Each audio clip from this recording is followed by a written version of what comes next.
Well, I'm very happy to be here today. And I have to say that 45 minutes, again, anyone who knows me, is definitely not enough time for me to talk. But I'm going to take you on a relatively short journey from coming off therapy and taking you all the way to coming to our survivorship program at CHOP. And so I just want to make sure that all of you know that I'll be around later. If I don't delve deeply enough into particular areas and you want to know more information, I have my card and you'll be able to reach me. So in the 1980s, Kuchar and O'Malley were two psychologists who did a study, and albeit not the greatest scientific study, they talked to a whole big group of long-term survivors of childhood cancer. They wanted to try and understand what it felt like as a child and an emerging young adult to have survived cancer. And they likened that to the issues of Damocles. Now, I'm not a Greek philosopher or know much about Greek mythology, but I'll do my best not to butcher this story. So Damocles kind of worked in the palace under Dionysus, who was the king of his little palace there. And all he ever heard Damocles complaining about is, oh man, if I were the king, I'd have wine, women, song, it must be great to be the king. And so one day the king decided to teach him his lesson. So he told him, tomorrow the kingdom is yours. Come on into the kingdom. He walks in. You can see that there's Damocles sitting down there. He's got women at his feet. He comes, he has a huge banquet before him. And then all of a sudden he notices, he looks up and he realizes that there's a sword. Let's see if this is going to work. There's a sword perilously above his head by a single horsehair. So at any moment, while he's eating, he has to always keep an eye on the knife, because at any moment in time, that knife can come down and kill him. And many times survivors liken that to being a cancer survivor. Yes, you have beat the biggest foe there is, but yet there are worries, there are concerns, and they linger for many years. And so the Damocles Syndrome has been coined the term that we use to describe what it feels like to be a cancer survivor. Dr. D'Angio, most of you who are patients will not probably remember him, but he really is the pioneer in thinking about long-term survivors. Long before we had large groups of pediatric survivors, he declared that a parallel effort is required in oncology so that the children of today do not become the chronically ill adults of tomorrow, and started one of the very first survivorship programs looking at children who had survived Wilms tumor. And it was dramatic what happened. They were able to follow long-term survivors, see what effects of therapy they had, then they came back, they altered the therapy for children who were being treated today so that that group did not experience the same long-term effects or problems in the future that that first generation did. And that's why this talk is entitled The Final Frontier, because for our population of cancer survivors, survivors of brain tumors are the ones who have kind of lagged a little bit behind where the rest of oncology has been with survivorship. And so you really are the focus and the emphasis of a lot of our work that is going on today in survivorship. So again, I wanted to make sure that I addressed people who are on different levels of continuum for transitioning. You know, just being diagnosed with cancer is a very big transition. It's that transition from what it was before, the life you thought you had, into this new, strange normal. Diagnosis and treatment probably is that first big step. That next really big step is coming off therapy. Although there is great celebration and excitement about that, there are also worries, and we'll talk a little bit about that. The coming off therapy time is really focused on surveillance and monitoring for disease, not so much looking at what are the potential long-term effects, and then hopefully we move you on into what we call long-term therapy. So at the end of therapy, we were interested in understanding what is a good time for families to hear about what are the potential effects of the therapy that you or your child may have received. So we pulled together Sue Ogle, who's the nurse manager. Well, actually, she's not the nurse manager anymore. She has even a bigger position now, but had been the nurse manager in oncology for quite a long time, and myself got a grant where we brought together parents who had been off therapy for 1 year. And what we wanted them to do was to look back in time and tell us what information was most important to you as you and your child came off therapy. And what we found out is that they felt great excitement, but also great anxiety coming off of therapy. There were concerns that where they were once protected by the chemotherapy or the radiation or the close surveillance, they now felt a little bit nervous about the time between the scans and the visits. That parents worried about disease returning. They also were worried about what symptoms do I need to worry about. If my child is vomiting, when do I worry about vomiting? When is vomiting just a GI bug versus when is vomiting something that I really need to worry about? And they were also worried about the uncertainty of what the future held for their child.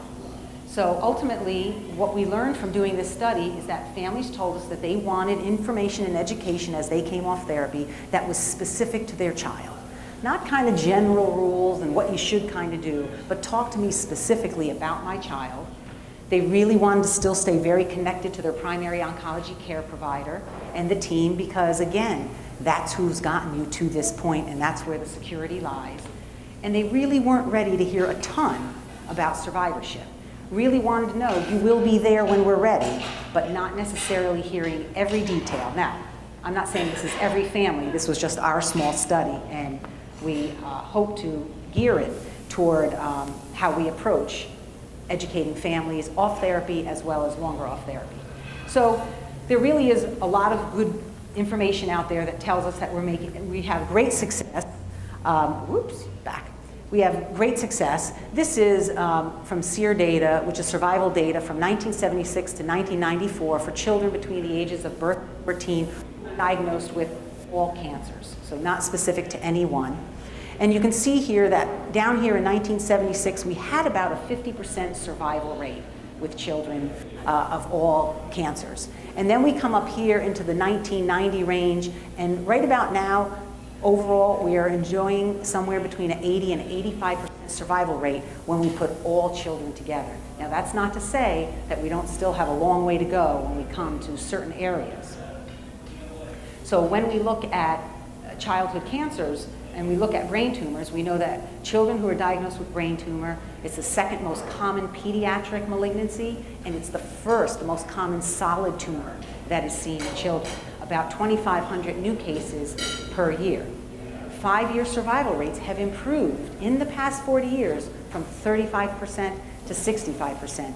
And in some categories, we have 70 to 75% survival rates. So huge progress is being made, but you can see that survival has lagged a little bit behind when it comes to treating children with brain tumors, but that is improving every day. So there is really a changing landscape of the healthcare needs of your child as they move from coming off therapy, hair growing back, getting back to school, and being concerned about acute short-term issues, and then moving into this other phase of survivorship, which is long-term, where you might run into some chronic issues. So when talking about chronic issues, how do we think about these things? So in survivorship, we call these chronic issues late effects of therapy. And what are these late effects of therapy? They are persistent and adverse changes that are related to the disease process, the treatment process, or a combination of the two. When we look at treatment for children who have brain tumors, we know that they have surgery, and surgery itself can cause some losses, neurologic losses for sure. Chemotherapy, depending on which regimen, not everybody gets chemotherapy, but many do. And then radiation. Radiation is very important because it's going to be about how much of the area is being treated, at what dose, and now, you've heard this morning, I'm sure, what kind.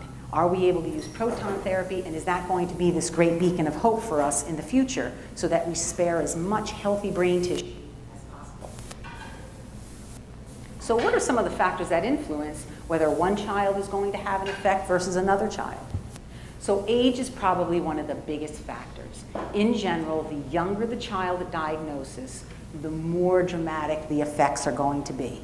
So if we think about a child's growth and development, there's more growth between birth and 2 years of life than probably any other time in your life except for during puberty. And so the brain is rapidly dividing. Every cell in the child's body is rapidly dividing. Cancer therapy is not so specific yet that we only destroy cancer cells. To some degree, there's a small percentage of healthy cells that are also going to be destroyed. And so the good news for us here is that healthy young bodies are able to repair their normal tissues where the cancer cells completely get destroyed. But depending on how many cells are affected is where we begin to understand how many effects of the therapy a child is going to have. So again, young age does impact. So under the age of 5 is going to be more dramatically impacted than a child who's 10 or 15 years old. Location of the tumor. With neuro-oncology, it really is about location, location, location. Depending on where the tumor is seated and when it has to be removed and where the therapy is irradiated, where the therapy is delivered. For instance, if it's near the pituitary gland and we have to give a lot of radiation close to the pituitary gland, there's going to be a lot of endocrine issues. If it's a frontal lobe, that's going to look very different when we look at what that landscape of potential effects are for each child. And certainly genetic factors. I say this with some hesitance, but the reality is that if we know that radiation is going to change how a child learns, where they start out is a factor. The normal IQ for everybody in the world is somewhere between 90 and 110. And so if a child has an IQ of 90, which is a normal IQ, but then undergoes a loss of 10 or 15 IQ points over time, that's going to impact their learning more than if the child started out at 110 or 115 and lost some IQ points. So again, that's nothing that we really can change, that's just genetics. And pre-existing comorbid diseases. Thankfully, most children do not come into this with many pre-existing premorbid conditions. We do have some children, certainly, who have other diseases, but like neurofibromatosis, some children have cerebral palsy, but in general, most children come to us as otherwise healthy, developing children until they're diagnosed with a brain tumor. So why is it important to understand this? Because I think sometimes, you know, there is that philosophy of, I don't need to know all of this because this is only more to worry about, more things to be frightened about. Well, the reality is early identification leads to early intervention, and early intervention can decrease the full negative impact of effects of therapy. And I'm going to pick a couple of areas to talk about where we really can intervene and make a big difference. Anticipatory guidance. In general, I think that when parents and survivors are ready to hear the information, I often get the question of, is there anything else I need to know? Because I don't want any more surprises. And so when you are ready to hear and when you are ready to learn, we really do want to provide a balanced approach. Again, providing the information so that you understand what might be, but balancing that out with what you can do. Because it's no good to tell people what might happen without giving the support of what can we do about that. Health promotion and health maintenance. Survivorship is all about health promotion and health maintenance. So if I have a survivor who had treatment that might affect their lung function and they don't smoke, they're going to do better than someone who had treatment that affects lung function and they do smoke. And so it does make a difference, and we do have things in our own arsenal that we can do to improve survival.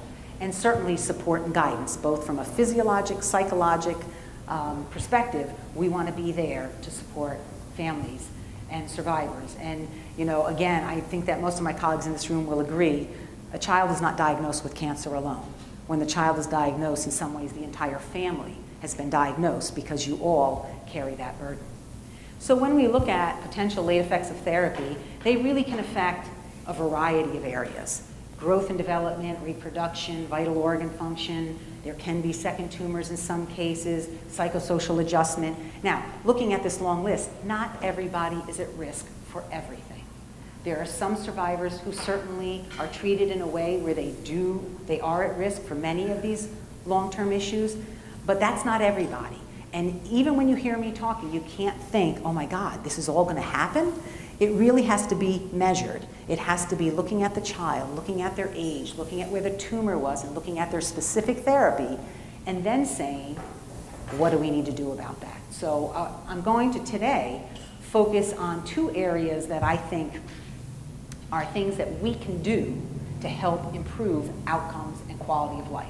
That being growth and development, that being linear growth, intellectual and cognitive functioning, and psychosocial adjustment, school, work, home, and relationships. So when we look at the endocrine system, it is managed by what we call the master gland of the body, and that's the pituitary gland, and that's located in the brain. Hence the issue. If you have a brain tumor, and not everyone gets radiation, but if you get radiation, one can expect that that pituitary gland is going to be affected at some level. Now, in some cases, it's growth that's affected. Growth is usually the first hormone that's affected with children who receive radiation for a brain tumor. Even if they didn't have a brain tumor, if they had leukemia and had to have radiation to their brain, those children, growth is the first thing that is affected. The thyroid gland can be affected, the adrenal gland, the ovaries, the testes. And again, when I'm talking about the radiation being affected this way, I'm talking about right up here.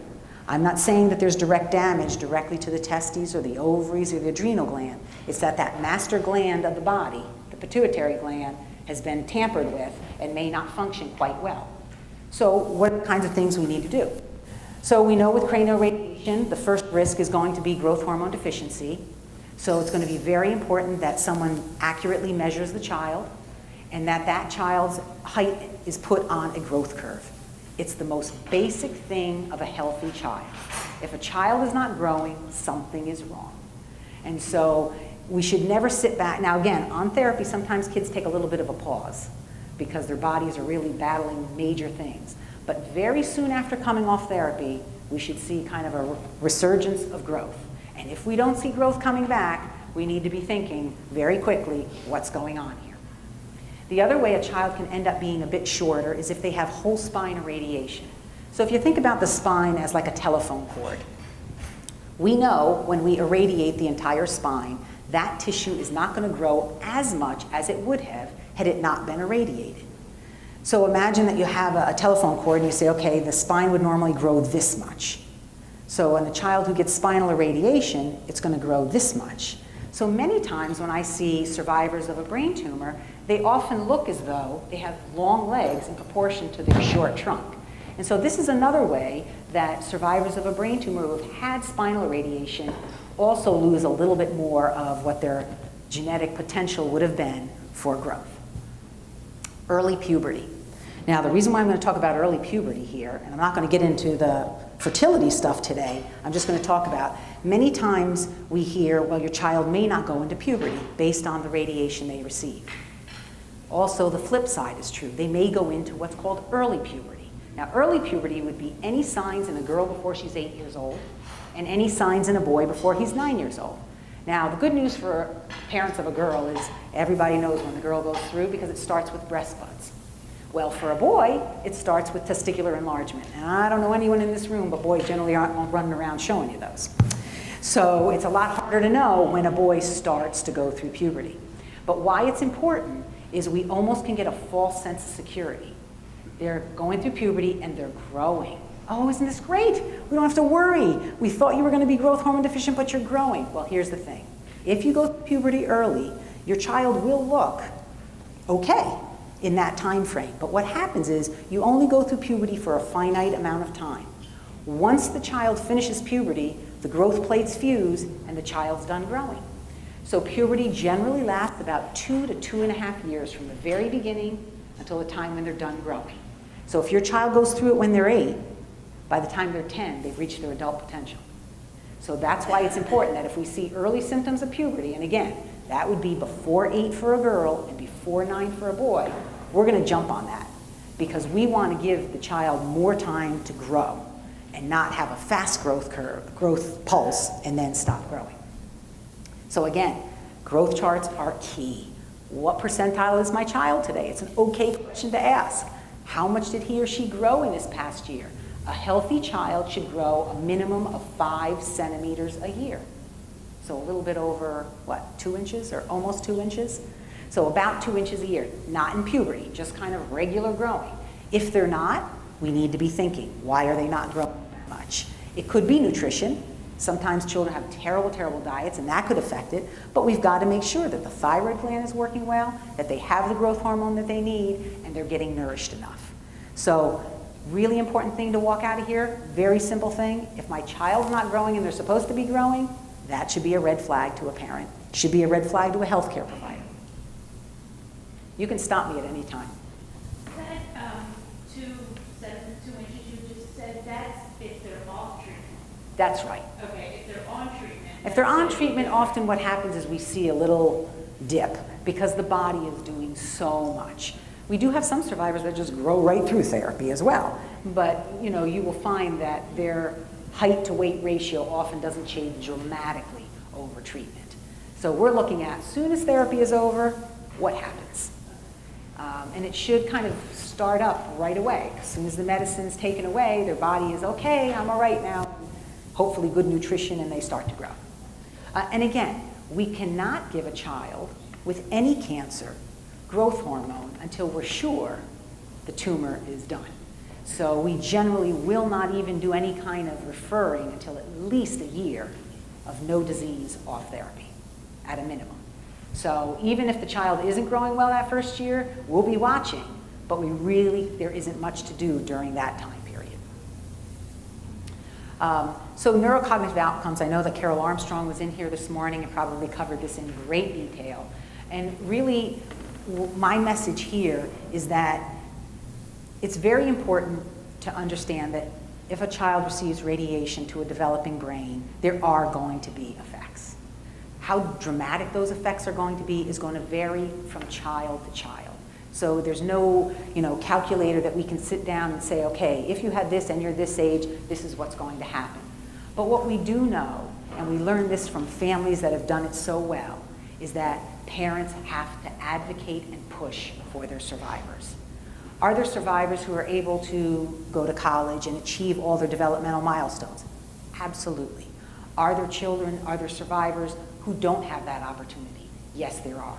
But in either case, the most important thing is early intervention, holding the school's feet to the fire to make sure your child is getting what they need, getting neurocognitive testing, not just once, but we need to get it often. And it needs to be done in the right environment. And again, I'm not trying to bash any schools here, but many times schools are going to say, okay, we did an IQ test and this is what it showed. This is more than IQ. You heard this morning. It's about executive function. It's about processing speed.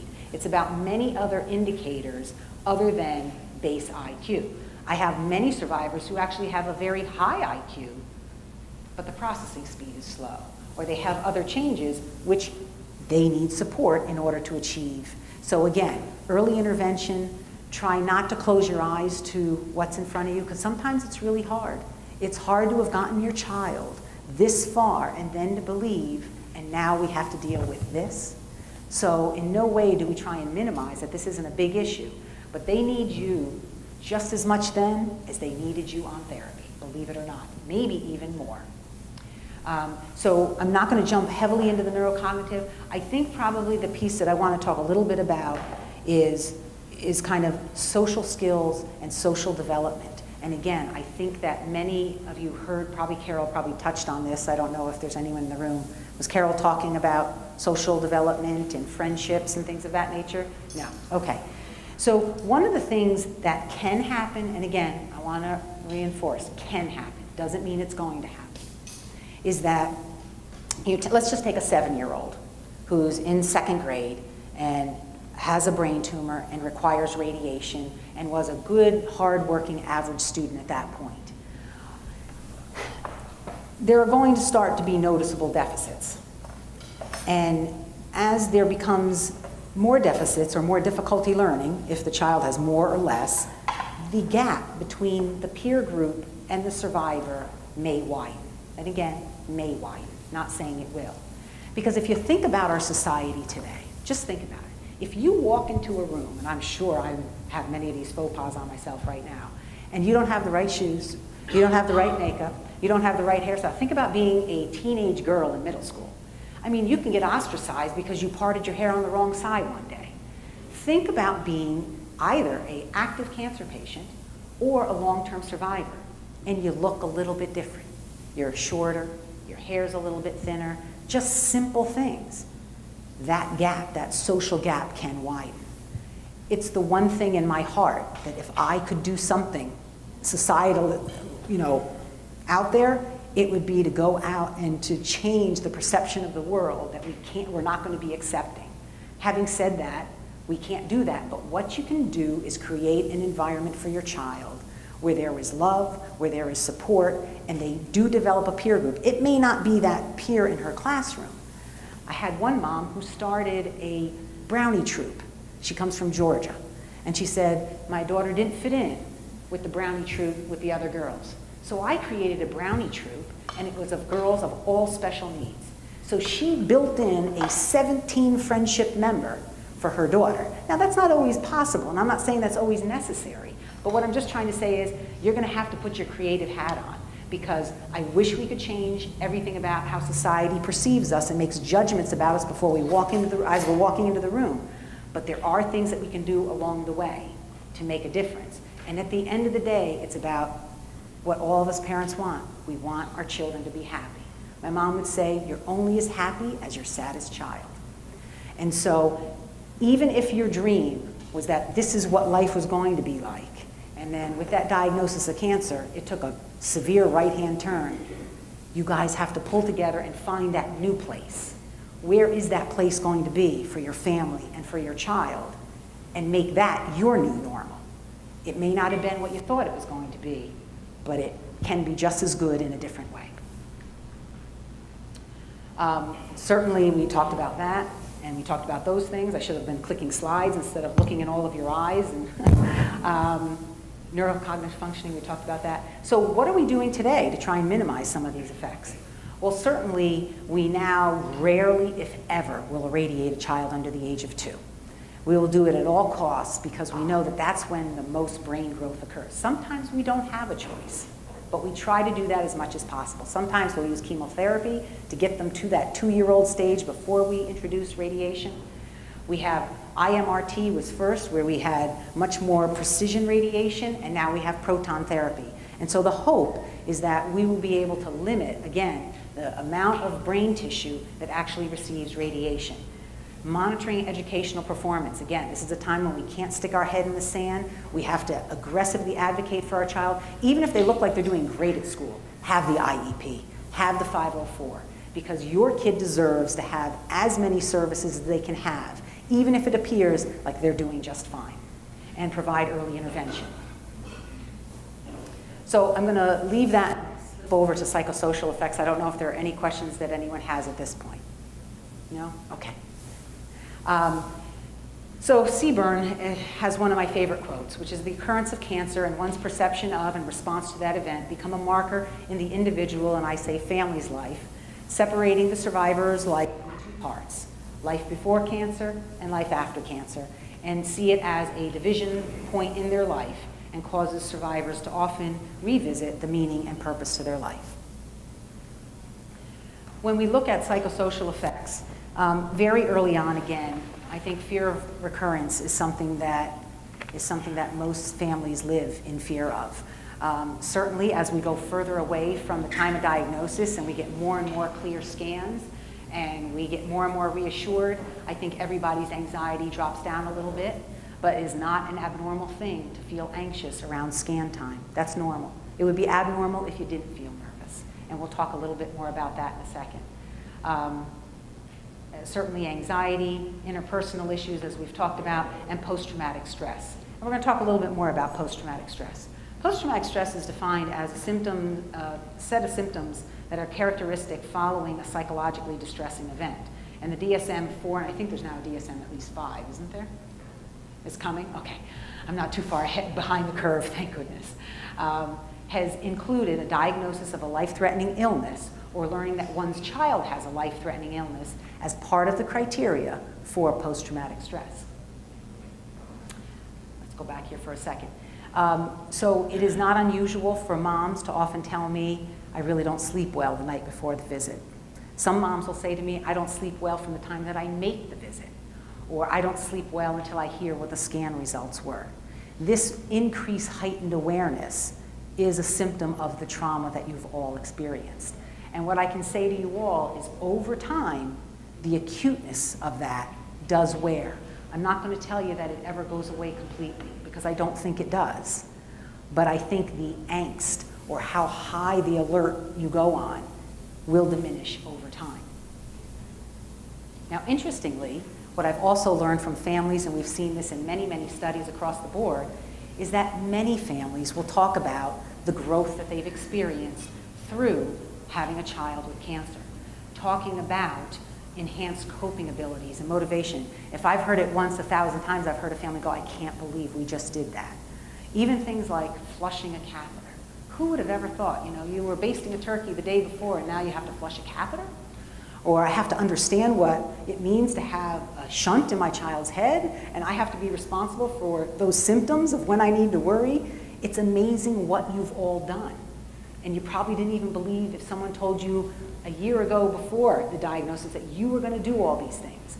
So you do walk away from this experience stronger because you've done something that most people don't ever have to do, and you did it. You got your child to where they needed to be. And so this post-traumatic growth, I'm not necessarily sure that I personally, so none of the psychologists in the room get upset with me, I think of it as a continuum, that families are able to look at the experience and say, we were traumatized, and this is garbage, and this is what made our lives harder. But we're also able to kind of reshape the experience and say, these are some of the positive things that came out of this experience as well. What can we do to reduce some of the psychosocial morbidity? Certainly individual and group support during therapy. I'm sure that those of you who are treated at CHOP, you know that you have social work. Hopefully you also feel like you turn to the nurses and nurse practitioners and the physicians, but also the social workers, the psychologists, the whole psychosocial team. Hopefully you feel as though that they are able to wrap around and provide you with the support. Incorporating family members in education and counseling. Identify families. We try to identify families who seem to be struggling and put more resources into those situations, and certainly continued support after the completion of therapy. The one thing that families do talk about is survivor guilt, and they also talk about feeling badly that they're pulling energy away from folks who are treating children who are trying to get to the point where your children are. Well, that's not the case, because in the end, more children are going to survive than succumb to the disease.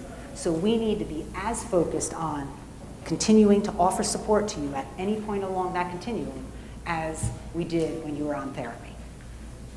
Check my time. I'm going to go through this quickly. We certainly know that there is a subcategory of survivors of brain tumor, and again, I'm not trying to be generalized, but there are a subcategory of young adults who are struggling to separate from their primary family, that whether it is a cognitive or neurologic issue, that they're unable to achieve full independence, they are living at home. And we began to see that most often, not always, but mom is that primary caregiver. And so Janet Dietrich and our neuro-onc and survivorship team at Children's Hospital undertook a large study that was funded by the National Institutes of Health, and we looked at moms and the caregiving demand, and how it is that we wanted to examine the relationship between the caregiver demand, the caregiver, and how the survivor and how the household was functioning. We looked only at survivors who were at least 5 years from diagnosis and 2 years off of therapy, and were between the ages of 14 and 40. So here's the good news. We have 40-year-old survivors of brain tumors. They had to have been diagnosed with a brain tumor prior to the age of 18. Mom had to be defined as the primary caregiver, and the survivor still had to live at home at least part-time. So now you have to understand, part of this included college students who live at college 9 months of the year and then come home. In some cases, it was of a young adult who was permanently in the home. We looked at 137 survivors and 187 moms. The gap between the two is that we had about 40 survivors who weren't cognitively capable of participating in the study. And this was determined by the moms. We would talk to the mom, and the mom would say, no, I don't think my son or daughter could do this, so we would respect that. 44 of the survivors had very in-depth interviews in their home so that we could try and get a little bit of what is the survivor's experience. Many times, children and young adults with brain tumors are left out of studies because of the concern of the cognitive ability to complete the multiple forms that might be involved. But we really wanted to hear from the survivor, what does it feel like? What does this lived experience look like? Our survivors' average age was about 20 and a half years. We had 106 females, 106 males, 81 females. They were an average of 12 and a half years from diagnosis, and 94 of them had a low-grade astrocytoma, and 52 of them had a PNET or a medulloblastoma. And what did we find out? So now, again, what we were trying to look at is how competent did the mom feel about her role as caregiver? And what we found out is the mom's competency or her ability to be a good caregiver is based on her perception of their child's quality of life. So if the mom thought that her child had a good quality of life, she felt good about her role as the caregiver. If she felt like she was hitting those brick walls and she wasn't able to help her child, she felt as though she wasn't doing as good a job. So that kind of seems pretty intuitive to me as a mom just in general. And that mother's competency as a caregiver is also based on how the family functions. So a family that's functioning well, the mom feels better, the survivor's doing better, and the family's doing better.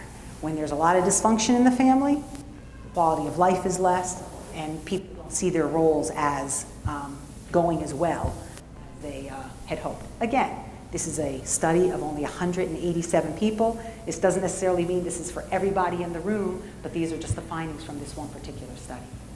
And then I thought it was touching to take some of the quotes from the survivors themselves. And so when we're talking about academic and career challenges, one of our survivors said, well, in high school I went to vocational school to train as a machinist for a career, but then that didn't work out. Whenever I start a job, I always get laid off, or when they go through the initial part, they'd say, at one place they were hiring and then they'd look for other people and then they'd say, no, we don't need anybody. So again, survivors will experience some discrimination. That's not to say that survivors won't get jobs and won't be able to move on, but there is going to be a percentage of children who struggle to get a job and sustain a full-time job. Social life challenges, one of our survivors said, and they're surprised that you're so different now and they don't know what to say or talk to you. And this is somebody who's trying to go back into their group and say, hey, I'm Johnny, I'm back. And the group not knowing quite how to bridge what happened in Johnny's life to, okay, so we're supposed to all go out and go to the movies now? So there was that struggle as well. Some physical challenges, picking up my life again was really hard. And just to know how long it's going to take me to feel normal again. Having the average amount of stamina for someone my age, or being able to do the average things that someone else does, or that food tastes like food, you know? So again, some very basic things that some of these survivors are struggling with. But then I want to talk about some of the survivors' strengths. We also had kids who said, so I consider myself to be a person that's pretty much satisfied. I don't really have a lot on my Christmas list. Just as long as I am with people, I'm happy. My family, likes to treat me, I'll rephrase whatever that is. My family treats me normally as possible in life. They just treat me like anyone else. They don't look at what I can't do, they look at what I can do. And that's the whole thing. There are always things that any child can't do, but we have to try and reframe and focus on what they can do. And so now I'm going to quickly move into comprehensive care because I think it's really important when someone stands up in front of you and kind of spews at you, okay, you got to think about this, you got to worry about that, this. We want to let you know that we're here for you and that we've established programs that are particularly designed to meet the multiple needs of children who have survived brain tumors.